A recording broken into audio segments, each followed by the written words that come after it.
Merhaba kıymetli takipçilerim, Sofra TV'ye hoş geldiniz. Evde birkaç patatesiniz varsa bunu mutlaka deneyin. Dışı çıtır çıtır oluyor, içi ise yumuşacık. Uygun bir tencerenin içerisine 3 adet orta boy küp küp doğradığımız patateslerimizi alalım. Üzerini geçecek kadar da soğuk suyumuzu ekleyelim. Ardından üzerine yarım tatlı kaşığı tuzumuzu gezdirelim. Tenceremizi orta ateşte ocağa alalım. Patatesler yumuşayana kadar kontrollü bir şekilde haşlayalım.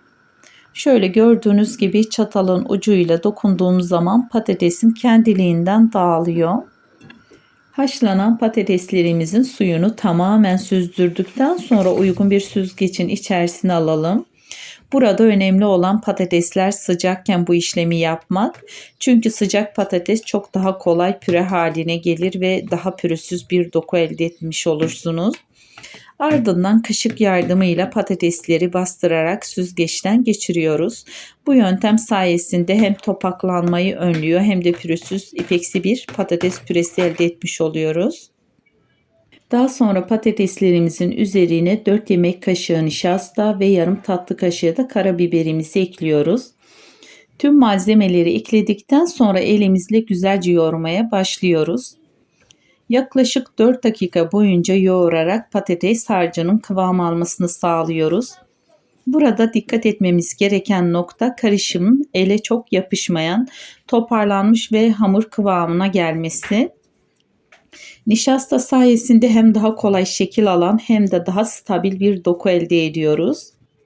Şekil verme aşaması için uygun bir tabağın içerisine 2 yemek kaşığı kadar yağımızı alalım ve elimizi hafifçe yağlayalım.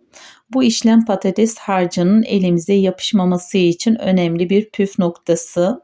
Ardından yoğurduğumuz patates harcından ceviz büyüklüğünde bir parça koparalım ve avucumuzun içerisine alıp elimizle nazikçe açarak yassı bir şekil verelim.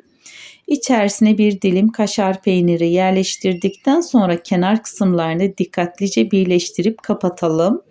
Daha sonra elimizle hafifçe bastırarak köfte formunu verelim ve kenarlarını eşitleyelim. Son olarak kenarlarını düzelterek düzgün bir şekil elde ediyoruz. Ben sizlere hemen bir tane daha göstermek istiyorum. Kıymetli takipçilerim, kanalımda düzenli olarak video yayınlamaya çalışıyorum. Önceliğim herkesin evinde olan malzemelerle kolaylıkla yapabileceğiniz tarifler. Tariflerimi elimden geldiğince detaylı anlatmaya gayret ediyorum ki yemek yapmaya yeni başlayan arkadaşlar da kolaylıkla yapabilsinler. Umarım tariflerimi sizler de evlerinizde deneyip beğenirsiniz.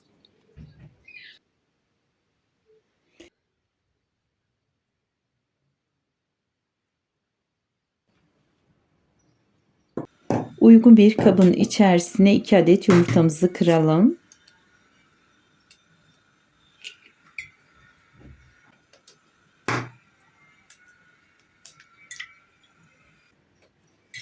Çatal yardımıyla yumurtalar pürüzsüz bir kıvam alana kadar çırpalım. Panelleme işlemi için hazırladığımız köftelerimizi sırasıyla una, yumurtaya ve son olarak da galeta ununa buluyoruz.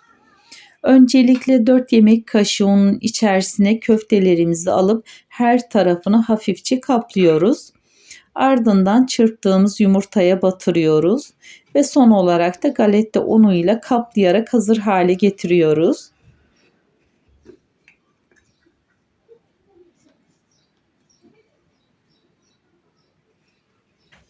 Daha sonra köftelerimizi uygun bir tepsiye alıyoruz.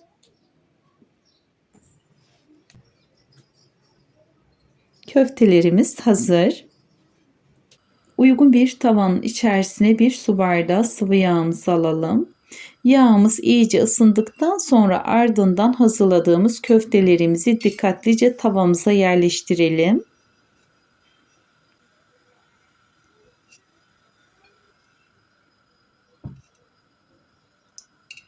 Kıymetli takipçilerim, beni hangi ülkeden veya hangi şehirden izliyorsanız yorumlar kısmına yazıp benimle paylaşırsanız gerçekten çok sevinirim.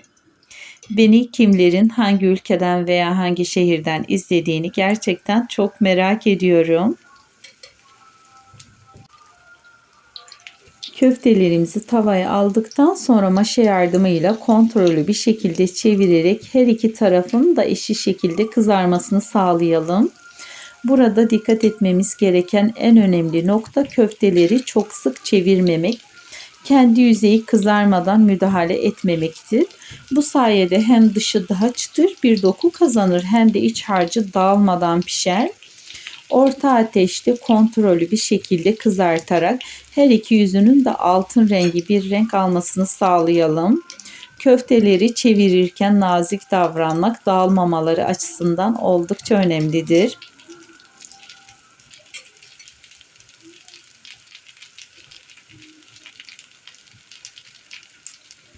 Bu köftelerde iç harcı olarak kaşar peyniri kullandım.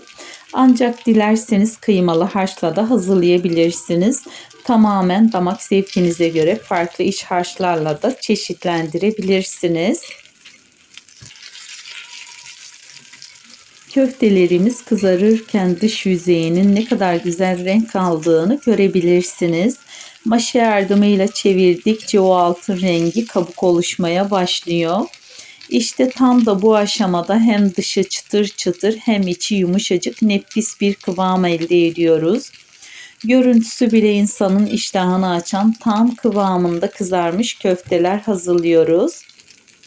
Köftelerimizin her iki tarafı da güzelce kızardıktan sonra fazla yağını süzdürerek servis tabağımıza alıyoruz.